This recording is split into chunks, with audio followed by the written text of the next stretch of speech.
अस्सलाम वालेकुम, मेरा नाम ज़ुहैब भट्ट है और आप देख रहे हैं पुकार का ये स्पेशल एपिसोड। दुनिया जिद्दत की तरफ बढ़ती जा रही है। जो 2002 में या 2003 में जब जो हम थे वो 2022 में या 23 में मुख्तलिफ हैं। टेक्नोलॉजी बढ़ती जा रही है, दुनिया एक ग्लोबल विलेज बनती जा रही है और इस ग्लोबल विलेज के अंदर एक अहम क्या कहते हैं ना टर्म यूज़ की जाती है, वो की जाती है वर्चुअल वर्ल्ड की। तो वर्चुअल वर्ल्ड जो सी है, उस वर्ल्ड के अंदर भी जिस तरह इंसान दुनिया के अंदर क्राइम करता है उसके अंदर भी क्राइम होते हैं। उस क्राइम को कंट्रोल करने के लिए स्पेशल फोर्स बनाई जाती है। उस फोर्स जो सी है साइबर क्राइम्स को रोकने के लिए बनाई जाती है, साइबर क्राइम्स को रोकती है। सोशल मीडिया पे हरासमेंट के केसेस आप सुनते हैं, सोशल मीडिया पे लोग परेशान हैं। कई खुदकुशियां सिर्फ इसलिए हुई कि सोशल मीडिया पे कोई किसी को तंग कर रहा था। सोशल मीडिया पे आइडेंटिटी शो किए बगैर एक फेक आइडेंटिटी के साथ कोई किसी को तंग करता रहा, एक फेक आइडेंटिटी बना के कोई खुद को कुछ और प्रोजेक्ट करता रहा। तो ये तमाम चीज़ों को कंट्रोल करने के लिए एक फोर्स होती है और इन तमाम चीज़ों से डील कर रहे हैं हम लोग। अभी मैं यहाँ मौजूद हूँ गवर्नमेंट कॉलेज में। मेरी खुशकिस्मती है कि मैं ओल्ड रावियन भी हूँ और मैं यहाँ अपने यूनिवर्सिटी में दोबारा मौजूद हूँ, पर एज अ होस्ट मैं यहाँ पर आया हूँ, तो मेरे लिए बड़ी खुशकिस्मती की बात है। और सारे स्टूडेंट्स यहाँ पर मौजूद हैं, हम बुखारी ऑडिटोरियम में मौजूद हैं।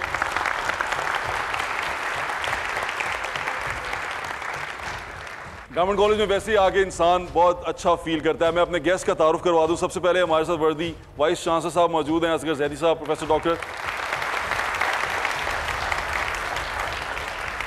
और एक और बड़ी खूबसूरत बात कि हमारे साथ जो दूसरे गेस्ट हैं वो भी ओल्ड रावियन है, डिबेटिंग करते रहे हैं यहीं इसी हॉल के अंदर। बाबर बख्त कुरैशी साहब जो डायरेक्टर हैं FIA के साइबर क्राइम विंग के, और वो साइबर क्राइम को देखते हैं। अभी खबरों में भी आपने इनका नाम सुना होगा, क्योंकि पेका के ऊपर जो लॉ आया उसके ऊपर बहुत सारी जो चीज़ें हुई, जब इन्होंने इम्प्लीमेंटेशन शुरू की तो इनको तनकीद का निशाना भी बनाया जाता रहा और इनके ऊपर बहुत सारे सवालात भी उठते रहे इनके काम के ऊपर। तो अभी बात ही शुरू करते हैं। अस्सलाम वालेकुम। वालेकुम सलाम सर। मैं दोबारा से कहता हूँ मेरी खुशकिस्मती है सर कि मैं यहाँ खड़ा हूँ सर और यहाँ आप लोगों से बातचीत कर रहा हूँ। It's an honour for me sir. Happy to host you. Thank you sir. पहले सर आप ही से शुरू करेंगे, क्योंकि मैं सवाल आपसे ये पूछना चाहता हूँ, ये यूनिवर्सिटी है, यहाँ नौजवान लोग पढ़ते हैं, सबके सब मेरे ख्याल से सोशल मीडिया यूज़ करते हैं, सबके सब की एक आईडी है, एक नेशनल आईडी कार्ड हमारे पास होता है, एक आईडी इनकी अपनी जो वर्चुअल वर्ल्ड में है इनके पास। उस आईडी में, उस दुनिया में जहाँ ये मौजूद होते हैं, वहाँ इनके साथ बाज़ दफ़ा ऐसे होता है कि कुछ मिसहैप हो जाता है, कुछ लोग जो शरारत करना चाहते हैं वो शरारत करते हैं। तो ये FIA में जाने से पहले मुझे ऐसा लगता है कि फर्स्ट इनको शायद, जैसे हम प्रॉक्टर के पास जाते थे, हमें किसी ने मारा या हमने किसी को मारा या हमारी शिकायत लगी तो प्रॉक्टर के पास जाते थे। अभी आपने सोशल मीडिया रिलेटेड यहाँ पर ऐसा कुछ स्टैब्लिश किया है कि जो लोग सोशल मीडिया इफेक्टिव हैं या जिनको सोशल मीडिया से प्रॉब्लम है वो आपके पास आ सकें? देखिए जी, हमने हरासमेंट के लिए एक बड़ी पॉलिसी बनाई है जो गवर्नमेंट ऑफ पंजाब और HEC पॉलिसी से कंसिस्टेंट है। और हम जिस तरह रियल लाइफ में हरासमेंट के ख़िलाफ़ कार्रवाई करते हैं, हम उसी तरह वर्चुअल लाइफ में भी अगर हरासमेंट हो किसी बच्चे को या टीचर को, तो हम उसके ख़िलाफ़ कार्रवाई उसी तरीके से करते हैं। अभी पिछले 2 साल में हमने 2 बड़े केसेस जो हैं जिन पे हरासमेंट पॉलिसी पूरी लागू हुई और फिर हमने उनको बरतरफ किया और इसी तरीके से हमने सज़ा सुनाई, सख्त सज़ा सुनाई, ताकि दूसरे लोगों को भी उससे पता चल सके कि वो किसी किस्म के हरासमेंट में मुर्तकब ना हो।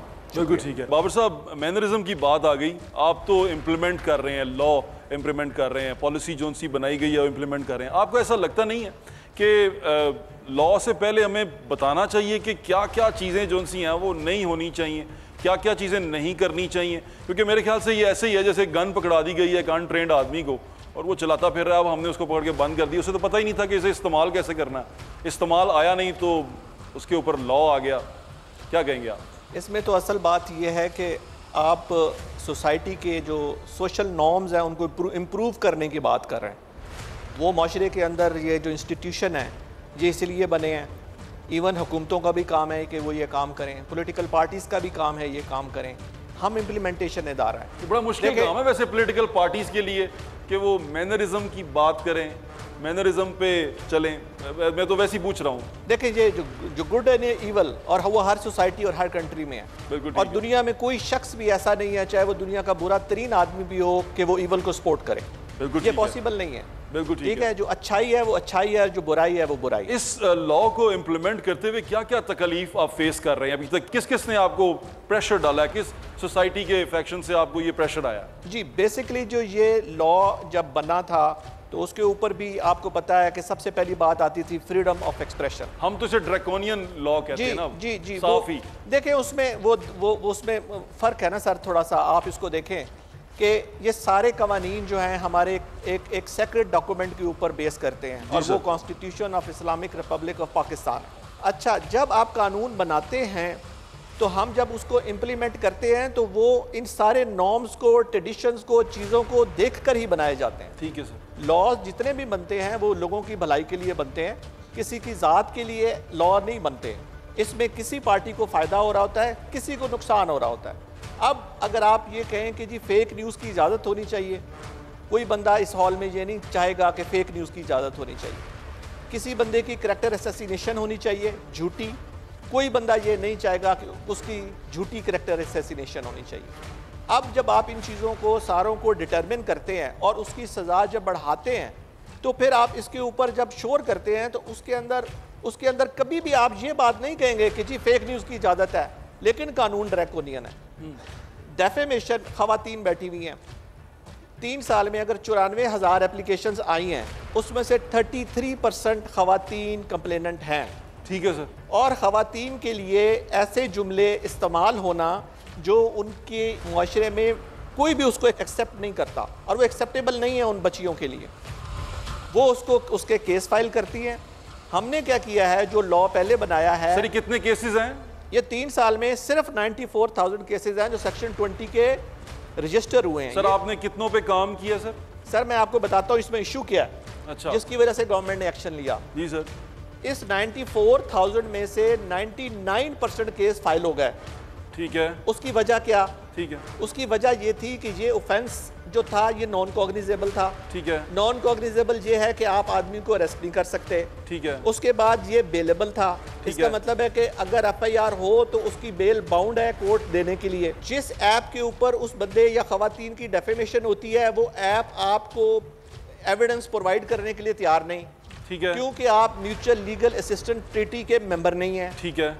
जिस बंदे के पास वो एविडेंस मौजूद है जो ये फेक आईडी से काम कर रहा है, हम उसको गिरफ्तार करके उससे वो एक्सट्रैक्ट नहीं कर सकते वो एविडेंस। अच्छा, अब अमेंडमेंट के बाद आप इस पावर में आ गए हैं कि आप ये सब कर सकें? बिल्कुल कर सकते हैं इसके बाद। ठीक है। जब हम उस बंदे को नोटिस भेजते थे पुराने सेक्शन 20 में, तो जो ही उसे पता चलता था कि ये खातून ने मेरे खिलाफ डेफेमेशन का फाइल किया है, वो सबसे पहले अपने सारे अकाउंट्स ख़त्म करता था, उसके बाद अपने मोबाइल में से हर चीज़ डिलीट करता था, बल्कि उस मोबाइल को डिस्पोज ऑफ कर देता था। जब वो हमारे पास आता था तो वो बिल्कुल क्लीन।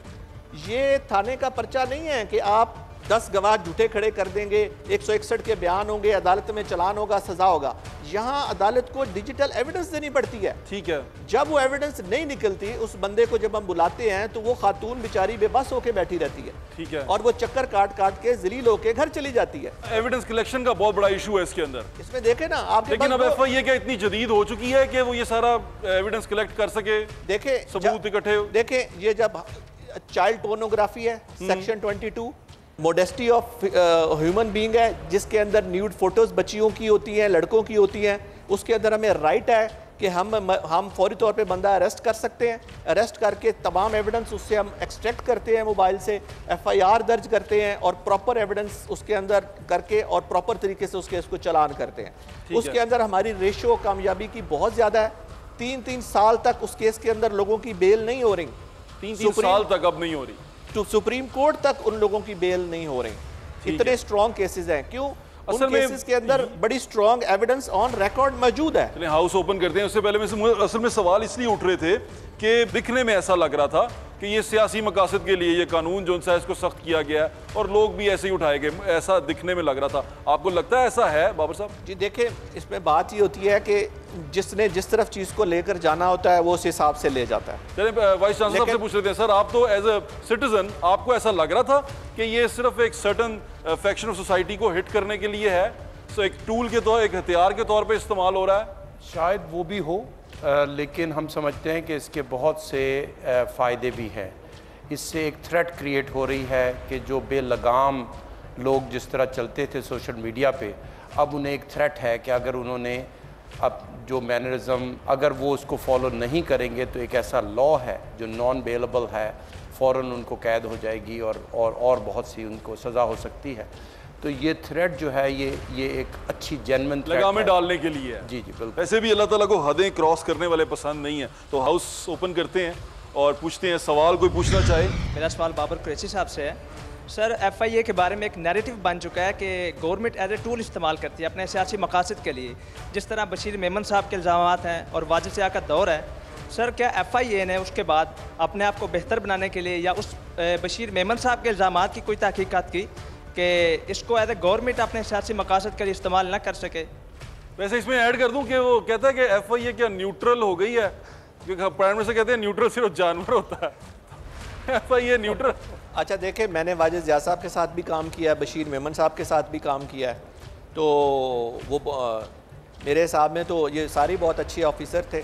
आप ये कोई बात करना टूल, अब देखें आप किसी को भी कोई ज़रा सा भी कानूनी तौर पे आप किसी को टच करें तो उसके पास कोई ना कोई एक्सक्यूज़ होता है और वो उसको यूज़ करता है। इसके बारे में आप स्पेसिफिक अगर कोई केस के बारे में बात करें तो मैं आपको बता सकता हूँ, अदरवाइज जनरल ओपिनियन। न्यूट्रल की डेफिनेशन चेंज हो चुकी है, आप एग्री करते हैं इससे? किसकी डेफिनेशन? न्यूट्रल की डेफिनेशन।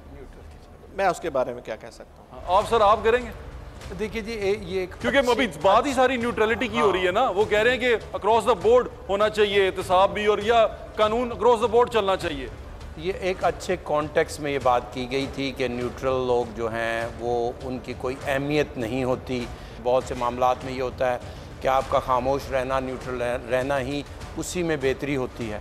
तो लिहाजा वो एक स्टेटमेंट जो है वो अक्रॉस द बोर्ड तमाम मामलात में जो है वो इस्तेमाल ना की जाए। मेरा सवाल है कि जो teachers as a authority figure females को हरास करते हैं, और क्योंकि वो एक अरसे से एक इदारे में काम कर रहे हैं और उनके लिंक्स भी होते हैं, तो फीमेल को एक फियर होता है कि उनके लिंक्स हैं तो उनके आगे कैरियर में प्रॉब्लम्स हो सकती है। तो उनके फियर को किस तरीके से कम किया जा सकता है और उनकी क्या सिक्योरिटी है कि उनका कैरियर इफेक्ट नहीं होगा? जी डॉक्टर साहब, ये बहुत अहम सवाल है और मुझे बड़ी खुशी है कि आपने ये सवाल किया है, क्योंकि इसके तदारुक के लिए हम बहुत सी कोशिशें कर चुके हैं और करना चाहते हैं। उसका पहला स्टेप ये है कि आप आकर मुझे बताएं कि अगर घर में आपको कोई प्रॉब्लम होती है, आप अपने फादर के पास जाती हैं या अपनी मदर के पास जाती हैं, मुझे अपनी फादर फिगर समझिए। जब आपके पास ऐसा कोई प्रॉब्लम हो, आप सीधी मेरे पास आइए और मैं देखता हूं कि कौन कितना ताकतवर है। बाबर साहब, ये वाइस चांसलर साहब ने तो कह दिया कि उनके पास आ जाए। हम जो दूसरी यूनिवर्सिटी में, दूसरे इदारों में, प्राइवेट ऑफिसेज में ऐसे लोग हैं, वो किसके पास जाएं? सर, हमारे पास वो बच्चियां भी आती हैं जिनके घर वालों को भी नहीं पता होता, और वो आती हैं, अपनी कंप्लेंट रजिस्टर करवाती हैं और हम उसके ऊपर एक्शन लेते हैं। जो केस हमारे पास आ गया वो तो जो अपने ये प्रोफेसर साहबान और लेक्चरार के खिलाफ बात कर रही है ना, जी जी। वो तो जो हमारे पास केस आ गया तो उसका कैरियर तो वैसे ही ख़त्म हो जाता है प्रोफेसर का। ये वैसे इतना सिंपल चीज़ नहीं होती। अच्छा। एविडेंस आपके पास स्ट्रांग होनी चाहिए। हमारे पास जो ज़्यादा ख़वातीन आती हैं वो बहुत ज़्यादा मेंटली डिस्टर्ब होती हैं। हमारे पास साइकोलॉजिस्ट होती हैं, क्लिनिकल साइकोलॉजिस्ट हैं, जो पूरा 1-2 घंटे ज़रा उनको काम करती हैं और फिर हम उनकी कार्रवाई शुरू करते हैं। हमें पता होता है वो किस स्ट्रेस और परेशानी से गुजर रही है। चलो बेटे सवाल पूछो। फ्रीडम ऑफ स्पीच हमारे पास सोशल मीडिया पे अवेलेबल है, तो हम कभी भी किसी को कुछ भी उठ के बोल देते हैं। इसमें र्यूमर्स भी आते हैं, इल्ज़ाम तराशियाँ भी आती हैं और हम क्लेम कर देते हैं कि इसने इसको हरास किया या ये ऐसा है या वो वैसा। तो कमेंट्स में जाके किसी के गालियाँ नहीं ना लिखते? सर वैसे भी किसी को एक्सपोज कर रहे हैं हम। ठीक, वो कह रहे हैं कि ये किसी को भी अपनी मर्जी से एक्सपोज, हर कोई वो बन जाता है, क्या कहते हैं ना, वो था शर्लक होम्स बन जाता है, वो हर कोई प्रूफ लेके आता है, अजीब से प्रूफ होते हैं वो। जैसे मीशा शफी ने अली ज़फ़र के ऊपर एक केस किया था हरासमेंट का, तो बहुत से फेक अकाउंट्स ट्विटर पे आगे थे जिन्होंने क्लेम करना शुरू कर दिया कि अली ज़फ़र ने इसको वहाँ पे हरास किया या उसने इसको वहाँ पे टच किया या उसने इसके साथ ये तो टेस्ट केस भी बेसलेस तौर पे। बिल्कुल जी सर। तो इसके तदारक के लिए तो सेक्शन 20 को कॉग्निजेबल किया गया है। ताकि ये वंस फॉर ऑल ये जो लोग इस मेंटल टॉर्चर से ख़वातीन और मर्द गुजर रहे हैं ये ख़त्म हो। 90% तो लोग तो वैसे ही इसको छोड़ जाएंगे, ये अगर ये पास हो गया कानून तो लोग खौफ के मारे ऐसी हरकत ही नहीं करेंगे। हाँ, यानी कि आपको कानून का डर होगा।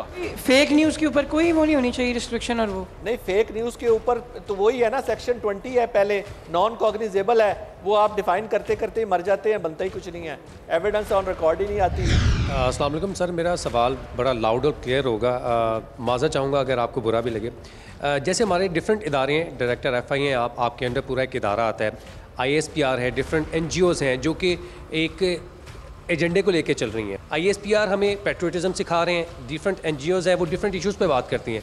क्या आप समझते हैं कि FIA के अंडर भी ऐसी कोई प्रोडक्शन होनी चाहिए जो कि हमें इन लॉज के बारे में नहीं, इन जुर्म के बारे में बताए कि ये भी जुर्म है? क्योंकि कई बच्चों को तो पता ही नहीं है कि हम अगर किसी को गुड मॉर्निंग का भी मैसेज कर रहे हैं, कशमाला तारिक साहबा ने ये कहा था कि आप गुड मॉर्निंग का मैसेज भी कर रहे हैं किसी के कंसेंट के बगैर, वो भी हैरेसमेंट में आता है।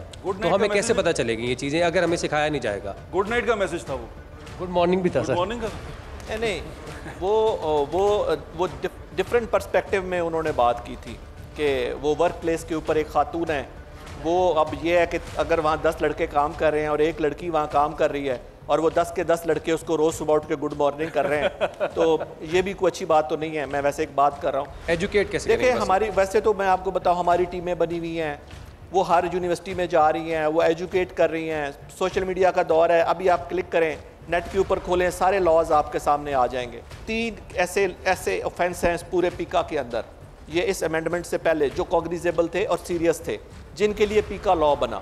पहला साइबर टेररिज्म, दूसरा मोडेस्टी ऑफ नेचुरल पर्सन कि ये बच्चियों की जो न्यूड फोटोज़ बना के पब्लिक करना, तीसरा चाइल्ड पोर्नोग्राफी। ये 3 ऑफेंस को उन्होंने कॉग्निजेबल किया और 3 के ऊपर सख्त सज़ाएँ रखी। इसके साथ साथ मैं आपको ये एक इम्पॉर्टेंट चीज़ बताता जाऊँ कि ये जितने भी ऐप जिसके ऊपर आप लोग काम कर रहे हैं, इसमें से कोई ऐप भी आप लोगों के लिए महफूज नहीं है।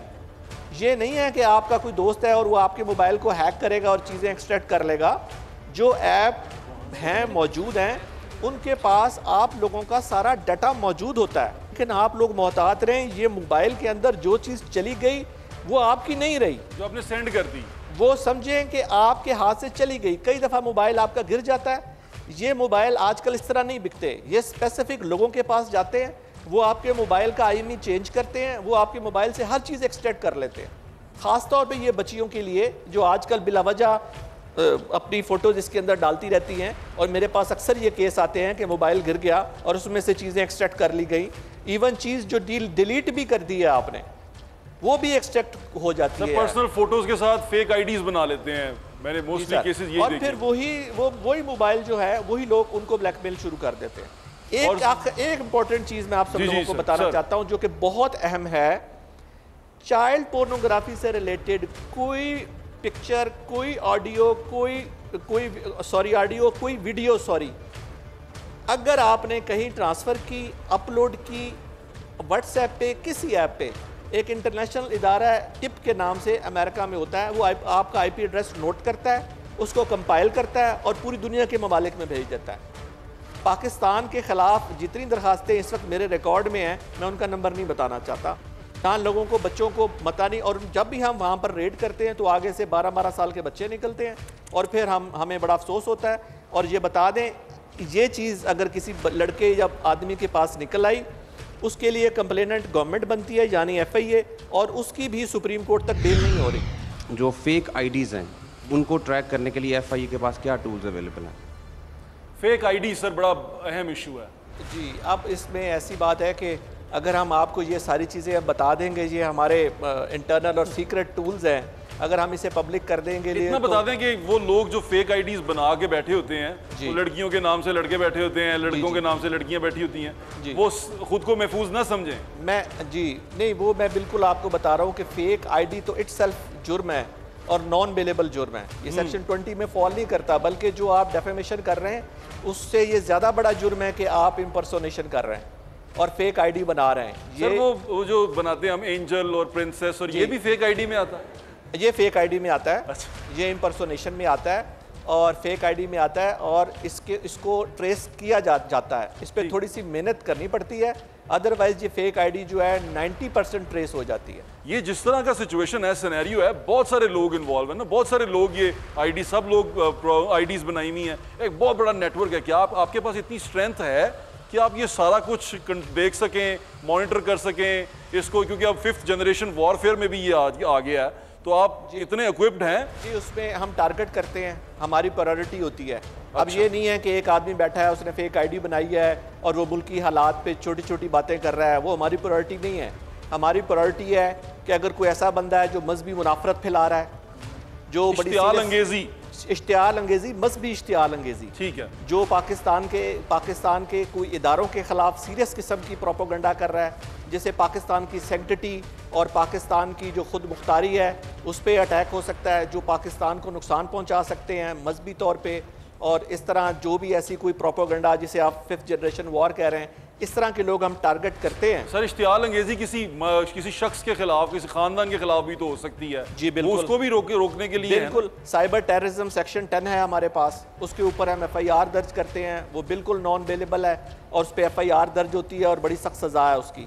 उसके अब अंदर हमें पीका के अंदर बड़ा फ्री हैंड दिया गया है, और वो यही है बेसिकली कि जो आप लोगों को कहें कि उकसाएं लोगों को कि दूसरे फ़िरक़ों को कत्ल कर दें या एक दूसरे को मारें, और इस तरह का कोई मवाद हो जो मजहबी शरपसंदी जिसे आप कहें, इस तरह की कोई बातें की जाएं, तो इसके ऊपर हमारी गवर्नमेंट की नेशनल एक्शन प्रोग्राम में भी ज़ीरो टॉलरेंस है। मैं पहले बाबर कुरैशी साहब की एक बात रिपीट कर दूं अपने बच्चों की रहनुमाई के लिए। सर, आपको जो टीवी पे लोग देख रहे हैं उनके लिए भी रिपीट करें, रहनुमाई भी हो जाएगी। इस ओल्ड रावियन टीवी पे बैठे देख रहे हो। जी जी, आपने बात बड़ी अहम की है, फेक आइडेंटिटी बनाना भी जुर्म है, कि ये कोई मजाक नहीं है कि आप एक 3rd पर्सन के नाम से जो है अपनी आइडेंटिटी बनाएं और फिर उस नाम से कमेंट्स डालते फिरें। तो जिस तरह आप फेस टू फेस किसी को बुरा भला नहीं कहते, उसी तरीके से उसी ज़िम्मेदारी से अपने अल्फाजों की चॉइस कीजिए जब आप सोशल मीडिया पर भी कोई कमेंट लगा रहे हैं।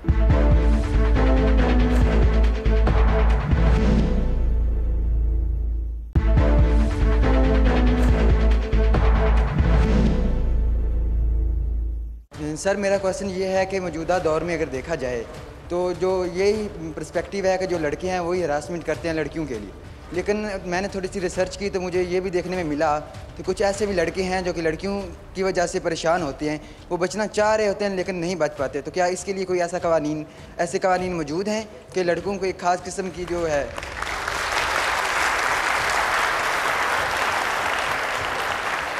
ये इशू है वैसे? हाँ, वो साहब ये इशू है, लड़कियां भी पकड़। उन्होंने ऐसा कोई कानून के अंदर मेंशन नहीं किया कि ये फीमेल के लिए या मेल के लिए है, लेकिन चूंकि ये समझा जाता है कि जो खवातीन है वो ज़रा हमारे माशरे का ज़रा कमज़ोर तबका है और उनको उनके राइट्स, आजकल कमज़ोर नहीं रही खवातीन, बहुत मजबूत हो गई। मैं देख रहा था कि ख्वातीन भी बहुत ज़ोर ज़ोर से तालियां बजा रही थी, शायद अपने भाइयों को प्रोटेक्ट करने। FIA साइबर क्राइम ने खवातीन को भी अरेस्ट किया है जिन्होंने हरास किया आदमियों को, और वो रिकॉर्ड पे भी हैं हमारे पास, और ये लॉ सबके लिए बराबर है। सर, हमारे पास तो ऐसा केस भी है, मेरे जानने वाले के साथ हुआ कि खातून ने कॉल करके एक्सटॉर्शन की कॉल की है, खातून ने। जी जी बिल्कुल, और वो हमारे पास ऑडियो भी छोड़ी पड़ी है। और सवाल कौन पूछना चाहता है? लेकिन अब अगर फ़र्ज़ कर लें किसी ने अगर किसी को मैसेज किया तो दूसरे के पास तो डाटा मौजूद होता है ना, जो उसने बात की होती है, तो फिर कैसे जो है वो आप ठीक कह रहे हैं कि वो उसके पास डाटा मौजूद होता है, लेकिन उसको लिंक भी तो करना होता है ना मुल्ज़म के साथ। वो फेक आईडी से काम कर रहा है, जब वो फेक आईडी आप बता ही नहीं सकेंगे कि वो उस आदमी से रिलेट करती है, तो आप केस को कैसे खड़ा करेंगे अपने पैरों पे? अदालतों में बहुत ज़्यादा। जी सर, जब भी आप पे इस किस्म की सूरत हाल हो कि कोई आपको सोशल मीडिया पे हरास कर रहा है, तो बजाय उसको जवाब देने के या उससे इंगेज होने के, आप कोशिश कीजिए कि इस तरह के सबूत इकट्ठे कर लें कि कल को आपका केस जो है वो मजबूत हो सके। सबूत इकट्ठे कर लें। जी बेटे। सर, जो फेक स्क्रीनशॉट्स होते हैं, जैसे अक्सर पॉलिटिशियंस के ख़िलाफ़ आते हैं, एक्टर्स के ख़िलाफ़ आते हैं, तो हम साइबर बुलिंग को रेजिस्ट तो बहुत करते हैं, हम उसके जो है उसके अगेंस्ट हम सेमिनार्स करते हैं, अवेयरनेस फैलाते हैं, लेकिन जब इस तरह के कोई स्क्रीनशॉट्स वायरल होते हैं तो हम बड़े शौक से उनको शेयर भी करते हैं। हमारी कोशिश होती है सबको पता चले कि हमें इस न्यूज़ के बारे में पता है। तो क्या ये एक इंडिविजुअल रिस्पॉन्सिबिलिटी नहीं आती साइबर बुलिंग को उसके अगेंस्ट एक रिफॉर्म नहीं है? क्या हमें खुद इतना रिस्पॉन्सिबल नहीं होना चाहिए? शेयरिंग रिस्पॉन्सिबली, ये कहना चाहता हूं। मैं आप सब लोगों को आपकी वसासत से बताना चाहता हूँ कि मेरे पास खुद एक केस ऐसा आया जिसमें एक फैमिली ने एक वीडियो आगे शेयर की, जबकि वो ना एक्यूज्ड को जानते थे ना कंप्लेनेंट को जानते थे। बाई चांस उन पे रेड हुआ, उनसे वो रिकवर हुई, उन्होंने ट्रांसमिट करने के ऊपर वो चालान हुए। ये भी ऑफेंस है। अगर आपने कोई ऐसा मवाद जो कानूनी तौर पे इलीगल है, अगर आपने वो शेयर कर दिया है तो आप बराबर के मुल्ज़म हैं उस जुर्म के अंदर, अगर आप उसको फॉरवर्ड करते हैं। ये बड़ी अहम चीज़ है। मैं शेयर करने पे भी आप बराबर के हिस्सेदार हैं। हाँ, जुर्म में बिल्कुल बराबर के हिस्सेदार। ये तो बड़े गौर से आप लोगों को सुनना चाहिए कि अगर आपको लगता है कि ये फेक है या किसी की डेफेमेशन है या किसी के साथ ज्यादती हो रही है, अगर आप उसे शेयर कर रहे हैं तो यकीन माने आप उतना ही मुजरिम है जितना वो बनाने वाला मुजरिम है। सर मेरा क्वेश्चन ये है कि FIA ने अपना कोई कॉन्टैक्ट नंबर दिया हुआ है जिनसे हम कॉन्टैक्ट कर सकें, और अगर दिया तो उसका प्रोसीजर क्या है? सर ये UN नंबर की बात कर रहे हैं, वैसे वो आपका है नहीं। इसके लिए मैं बड़ी अहम बात करता हूँ। कई बच्चियाँ हमसे शिकायत करती हैं कि हमने जनाब आपको ईमेल की है, एप्लीकेशन एक्शन नहीं हुआ, UN नंबर पे हमने आपको बताया। UN नंबर पे आप इंफॉर्मेशन ले सकती हैं, लेकिन UN नंबर पे एप्लीकेशन अगर आप भेजेंगी तो उसके ऊपर एक्शन नहीं हो सकता। ये है कि मुद्दई की प्रेजेंस के बगैर, कंप्लेनेंट की प्रेजेंस के बगैर प्रोसीजर स्टार्ट नहीं हो सकता। ये पीका का अब आप इसे क्या जो मर्जी कह लें कि आप कहें कि घर पे बैठ के FIR हो जाए, मुल्ज़म भी अरेस्ट हो जाए, उसको ऑफिस आना पड़ेगा, तो ऑफिस आना पड़ेगा। जो प्रोसेस है वो स्टार्ट। वैसे आपके ऑफिस में आगे भी बंदा फंस जाता ना कि कहाँ जाऊं, किसके पास नहीं, मैं बताता हूँ। अब आपके पास लोग मौजूद हैं, वहाँ पे मैन फोर्स है। देखिए मेरी बात, उसका प्रोसीजर है, एक डेस्क बना हुआ है। पाकिस्तान के अंदर 16 सेंटर्स हैं। वो ठीक है कि हम थानों के बराबर इक्वल नहीं है, हमारे थोड़े सेंटर्स हैं। हम कोई एप्लीकेशन भी फेंकते नहीं है, ज़ाया नहीं करते कि जी हमने कार्रवाई नहीं करनी आप जाएं, ऐसे नहीं होता, हो ही नहीं सकता। ये थाने का निज़ाम नहीं है। आप जो भी एप्लीकेशन देंगी, जो भी लिखा होगा उसे हम रजिस्टर करेंगे। रजिस्टर करने के बाद वेरिफिकेशन ऑफिसर के पास चली जाएगी। चलें इसका एग्जांपल ले लें सर, अगर शकरगढ़ में किसी के साथ कोई प्रॉब्लम हुई है तो वो लाहौर आएगा। सर शकरगढ़ वाला गुजरांवाला जाएगा। ठीक है, वो उसको गुजरांवाला आना पड़ेगा। गुजरांवाला आना पड़ेगा। ठीक है, जो अपने थाने में कहीं पे उसके पास कोई फैसिलिटी ऐसी नहीं है जहां वो ऐसा कर सके? नहीं सर, ये सर्कल लेवल पे है, क्योंकि ये थाने लेवल पे नहीं है। ये हमारे सेंटर्स जो हैं पंजाब के अंदर लाहौर है, गुजरांवाला है, फैसलाबाद है, मुल्तान है। अब मुल्तान पूरे साउथ को देख रहा है। ओहो, ठीक है। ये तो सर बहुत कम है, बहुत कम है। जी सर, वो आना पड़ता है। 16 सेंटर हैं पूरे 22 करोड़ के लिए, इंक्लूडिंग गिलगित बल्तिस्तान। वाह वाह वाह सर, बहुत कम है। जी सर, बहुत कम है। ये कैसे, ये 16 सेंटर 22 करोड़ को कैसे केटर करेंगे? सर फिलहाल तो जो है आपके सामने है, आना जाना बड़ा मुश्किल होता है लोगों का, ये प्रॉब्लम है। लेकिन जब कोई सीरियस ऑफेंस होता है उसके अंदर फिर लोग आते सर हैं। मैं ये इसलिए कह रहा हूं आपसे कि 5th जनरेशन वॉरफेयर है और हम अगर लड़ने के लिए जा रहे हैं तो 16 सेंटर्स के साथ लड़ाई लड़ने जा रहे हैं। हमारे प्रोजेक्ट स्टार्ट है, थर्ड प्रोजेक्ट एंड होने वाला है। गवर्नमेंट अब 4th प्रोजेक्ट शुरू कर रही है। इसके बाद हमारे सेंटर भी इंप्रूव होंगे। मेरे ख्याल से हर थाने के साथ आपको अपना एक बंदा बिठाना चाहिए। उसके साथ सर हमें प्रॉपर इक्विपमेंट दिया जाता है, हमें लोकेटर दिए जाते हैं। गवर्नमेंट इस पे अरबों रुपया खर्च भी कर रही है। हमारे पास बड़ा लेटेस्ट इक्विपमेंट है, ये मोबाइल से रिलेटेड और डिजिटल मीडिया से रिलेटेड। ये जो आप खवातीन बच्चों की बात कर रहे हैं, उससे हटकर एक बहुत बड़ा क्राइम है फ्रॉड एंड फॉर्जरी। बिल्कुल है, जो इस वक्त तकरीबन हर दूसरे बंदे को कॉल आ रही होती है कि ATM से पैसे जा रहे हो, ATM से पैसे जा रहे हैं, बैंकिंग फ्रॉड, वो सारा वो हमारा। दूसरा ये ज्यादा जो फैमिली मैटर्स है, ये भी सारे तकरीबन हमारे पास आ गए। इसके लिए आप कम है, मुझे ऐसा लगता है कि आपकी तादाद कम है इन सारी चीजों के लिए। तादाद उसके हिसाब से तो काफी कम है, लेकिन ये आहिस्ता आहिस्ता पिछले 2 साल में इसमें एक बड़ी इंप्रूवमेंट हुई है। उससे पहले तो आप यकीन करें कि 2018-19 में तो टोटल साइबर क्राइम में 17-18 ऑफिसर्स काम कर रहे थे। ओहो। इस 2 साल के दौरान तकरीबन ये 400 के करीब हो गए।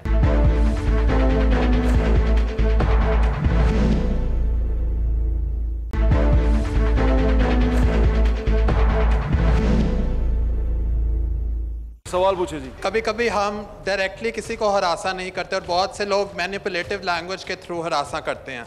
तो अगर मैं शहद में जहर पिलाकर किसी का कत्ल कर रहा हूँ तो क्या ये जायज़ है? और आपको क्या ये महसूस नहीं होता कि सियासतदान इस हुनर में यद तूला रखते हैं? तो हमें यौम हिसाब की बिस्मिल्लाह सियासतदानों से ही करनी चाहिए, क्योंकि यहाँ तो अज़ल से उल्टी गंगा बह रही है, और अगर बह भी रही है तो बहने दो, इंडिया में ही बह रही है। कमाल वर्ड्स यूज किए हैं उसने। जी सर, देखे वो पता है ना कि ये मैं भी सर हम इसको रैपिड फायर कर रहे हैं जल्दी जल्दी। जी मैं भी सारी उम्र डिबेट्स करता रहा हूं कि ये रेटोरिक जो है वो सारा अपनी जगह होता है। देखे कानून जो है, लॉ, रूल ऑफ लॉ है, लॉ सबके लिए बराबर है। अब कोई घुमा के बात करता है या कुछ करता है, वो तो फिर अब अदालतों ने इसको डिसाइड करना होता है। उसमें हमारा काम तो यही है कि हम उसके खिलाफ चार्जशीट बनाएं या जो भी हमने कानूनी कार्रवाई पकड़ के अंदर देंगे और सेंड टू कोर्ट करना है, बाकी कोर्ट करेगी। जी बेटे, माय क्वेश्चन इज रिगार्डिंग पीका ordinance. Sir, the right to dissent is the basic right to every democratic citizen of a state. So don't you think like passing an ordinance of PICA ordinance, like passing an ordinance in PICA will suppress this right? And why there is a urgent need to passing an ordinance without the proper process of legislation? ये तो implement कर रहे हैं, ये implement कर रहे हैं, वो पॉलिसी बनाने वालों ने ये बनाना है। तो डॉक्टर साहब आप इसका जवाब दे सकते हैं कि ये हरी में हुआ है कि नहीं हुआ? देखिए जी, मैं समझता हूँ कि ये एक अच्छी पॉलिसी है। अब ये एक्ट जो है एक मेजर थ्रेट है।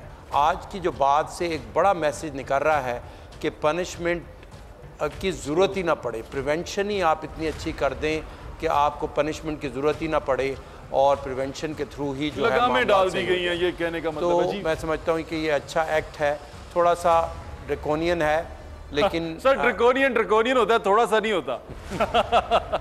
जी बेटे, सर मेरा क्वेश्चन ये है कि आपने कहा कि आपके जो सेंटर्स हैं क्राइम रिपोर्ट करने के लिए वो अभी पंजाब में 4 ही हैं, तो सर इस वजह से बहुत सारी जो लड़कियों के साथ जैसे ब्लैकमेलिंग वगैरह होती है वो आगे ही नहीं आती क्योंकि वो उन सेंटर से पहुंच ही नहीं सकती। तो सर ये क्राइम हम ऑनलाइन या फिर किसी फ़ोन नंबर पे रिपोर्ट करना ये ज़्यादा बेहतर नहीं है? तो अगर सेंटर पे ही जाना पड़े तो फिर तो बहुत सारे क्राइम्स ही नहीं रिपोर्ट होंगे, तो आगे कैसे उनका प्रोसीजर चलेगा? यानी कि FIR वो कह रही हैं हम अपनी जगह से कर सकते हैं क्योंकि वर्चुअल है, तो आप भी कुछ तरह बात सुने। ये मुल्क का एक निज़ाम है, पर पूरी दुनिया का निज़ाम है। आप अकेली नहीं हैं। जिस आदमी की आपने आज़ादी सलब करनी है और उसको गिरफ्तार करके जेल में डालना है, उसके खिलाफ आपने अदालत में खड़े होकर गवाही भी देनी है, उसके खिलाफ एविडेंस भी लेकर आनी है। तो ये तो कानून है, ये तो निज़ाम है और इसको तो इम्प्लीमेंट होना है। ये नहीं हो सकता कि आप घर में बैठी रहें और घर में बैठे सारा काम हो जाए। इसको मिसयूज भी कोई उस आदमी के भी तो राइट्स है जिसके खिलाफ आप इल्ज़ाम लगा रहे हैं। सर मेरा क्वेश्चन है कि जो सोशल मीडिया पे एक दूसरे को रोस्ट करते हैं और डिग्रेड करते हैं, उसके खिलाफ कोई एक्ट है? हाँ, ये बड़ी अहम चीज़ है कि सोशल मीडिया पे गालियाँ भी निकाल देते हैं, किसी के वो कमेंट के नीचे जाके कुछ बोल भी देते हैं, कुछ भी बुरा भला भी कह देते हैं, फिर उसकी बेइज्जती करते हैं। रोस्टिंग कहते हैं इसे जदीद लैंग्वेज में, नौजवानों की टर्म है ये। जी यही मैं बताना चाहता हूँ। आप मुझे ये बताएं कि इस तरह की चीज़ें टीवी के ऊपर क्यों नहीं होती?